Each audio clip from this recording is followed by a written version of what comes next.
இந்த நாய நாங்க வந்து கடையாண்ட எங்க ஏரியால வந்து ஒரு 1 மந்த்தா அப்படியே சுத்திட்டு இருந்தது.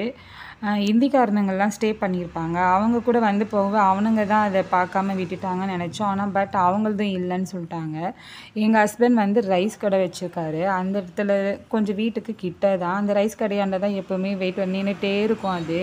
பார்க்கவே பரிதாபமாவும் இருக்கும். யாராச்சும் நம்மள ஆதரிப்பாங்களான்ற ஏக்கத்தோட பார்க்குற மாரியே இருந்தது. எங்க ஹஸ்பண்டும் அத எடுத்துக்கலான்னு சொன்னாரு. ஆனா அது பெண் நாயா இருக்கு. அதுக்கு ஒரு டர்ட்டியா இருந்தது. எனக்கு லைக் பண்ணல. நம்ப ஊருக்கு வெளிய போயிட்டு வருவோம். பார்த்துக்க ஆள் இல்ல அப்படின்னு நான் அத வந்து எடுத்துக்காமயே விட்டுட்டு இருந்தேன். ஆனா 1 மந்த்தா அது இங்கேயும் அங்கேயும் திரிஞ்சு இடமே இல்லாம அனாதையா தெருவுல நிக்க சொல்ல எனக்கு பரிதாபமாவும், பாவமாவும் இருந்துச்சு. சரி மனசு கேட்கல.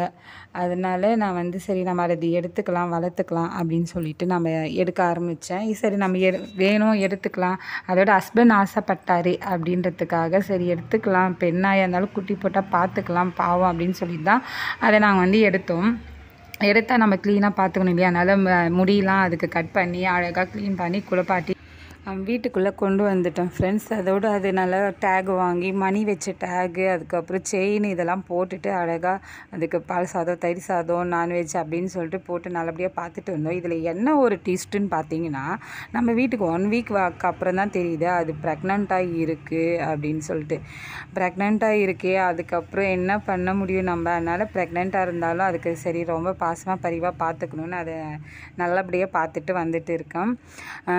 இதுக்கப்புறம் அவள் என்ன குட்டி போடுவா? அவளை மாதிரியே பொம்பேரியன் குட்டியாக போடுவாளா? இல்லை வேறு எதுனா குட்டி போடுவாளா? எத்தனை குட்டி போடுவான்னு நாங்கள் எதிர்பார்த்துன்னு இருக்கோம். அவள் குட்டி போட சொல்ல உங்களுக்கு அந்த வீடியோ அப்லோட் பண்ணுறேன். நீங்களும் பாருங்கள் ஃப்ரெண்ட்ஸ். ஓகே ஃப்ரெண்ட்ஸ், இந்த வீடியோ பிடிச்சிருந்தா லைக் பண்ணுங்கள், ஷேர் பண்ணுங்கள், கமெண்ட் பண்ணுங்கள். மறக்காமல் நம்ம சேனலை சப்ஸ்கிரைப்